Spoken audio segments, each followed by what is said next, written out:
Raleigh's been one of the fastest growing cities in the United States for 5 straight years. But does the cost of living still match the hype? Let's break it down.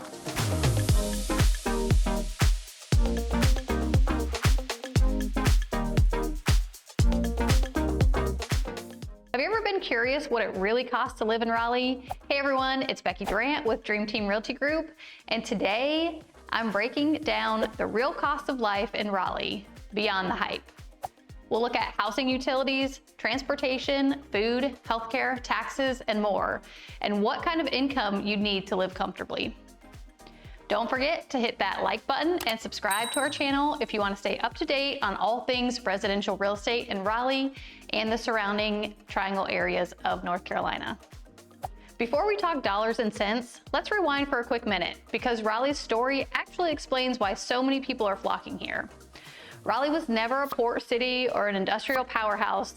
It was built on purpose to be North Carolina's capital back in 1792, literally carved out of farmland. It was designed as a planned city, neat little grid, wide oak-lined streets, and 5 public squares that still frame downtown today. Fast forward to 1959, Research Triangle Park opened its doors between Raleigh, Durham, and Chapel Hill, and that changed everything, y'all. Suddenly, the sleepy southern capital became a magnet for innovation, education, and high-tech jobs.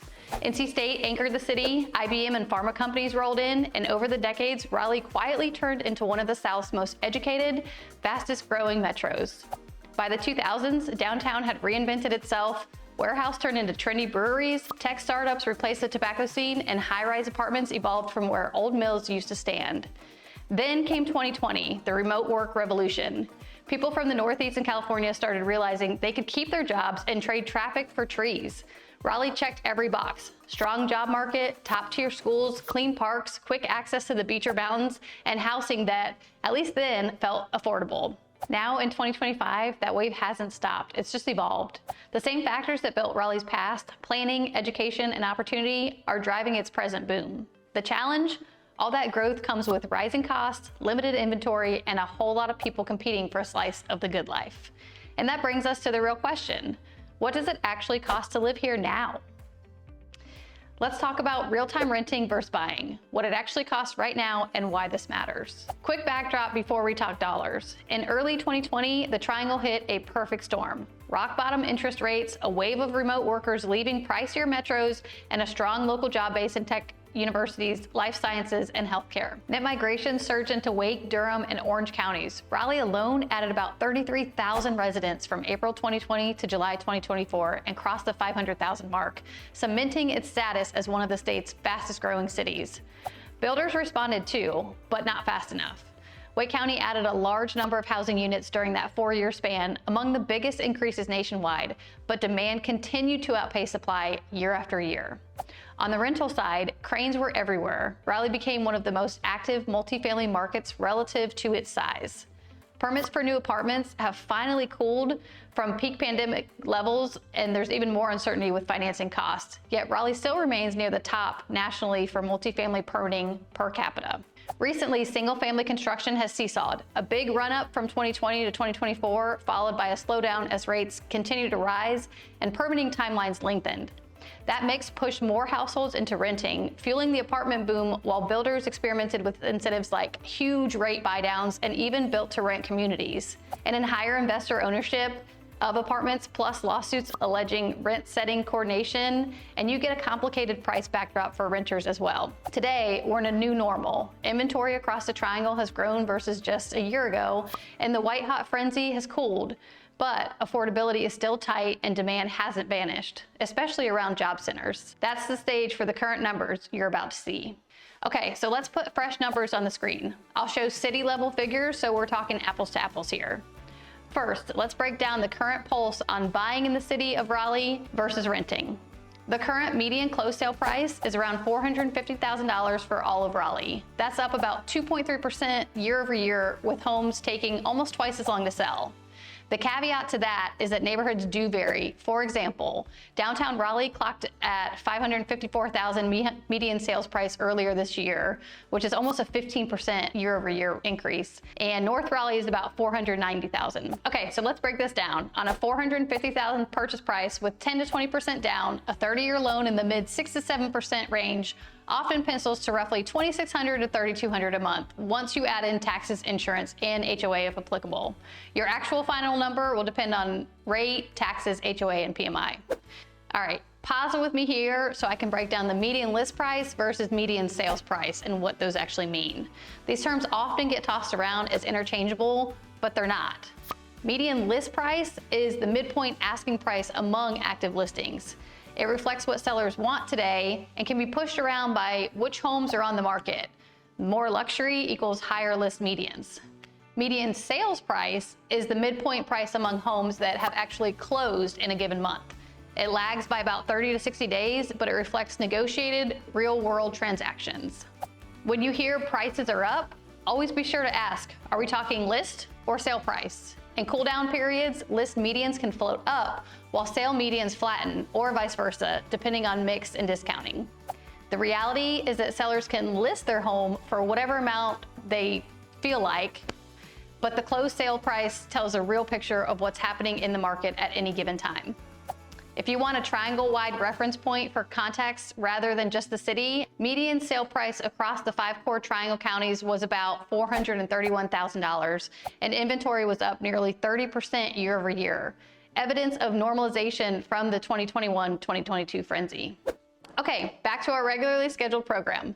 Let's talk about rent, because this is where most people start when they're figuring out their Raleigh budget. So here's the deal.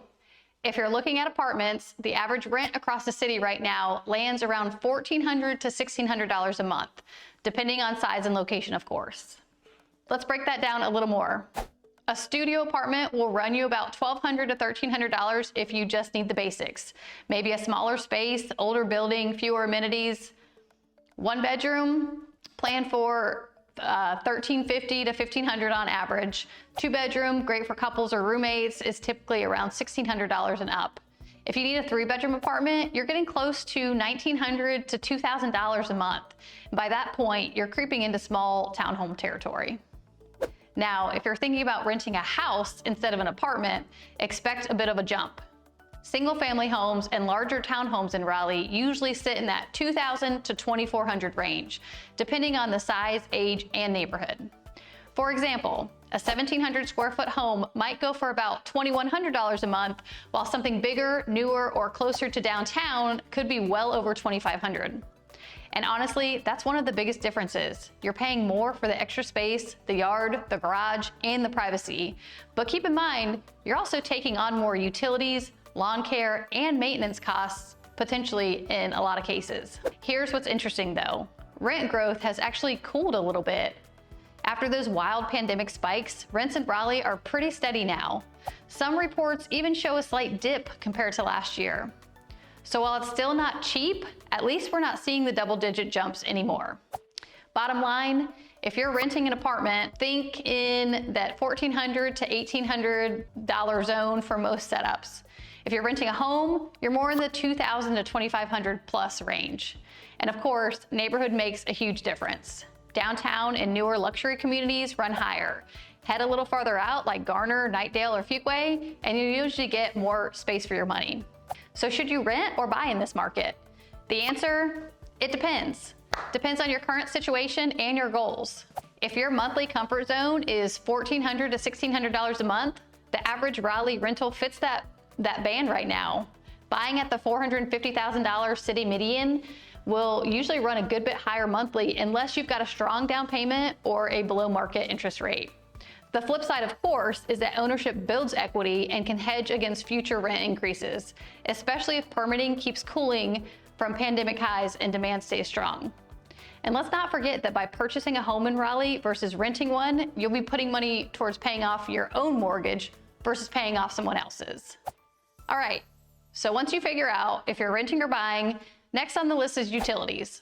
Electricity, heating, cooling, water, and garbage in Raleigh are generally as much as 10% lower than the national average. Just to ground you, a modest one-bedroom apartment in Raleigh might run you about $120 to $180 a month in utilities, electric, water, sewer, gas.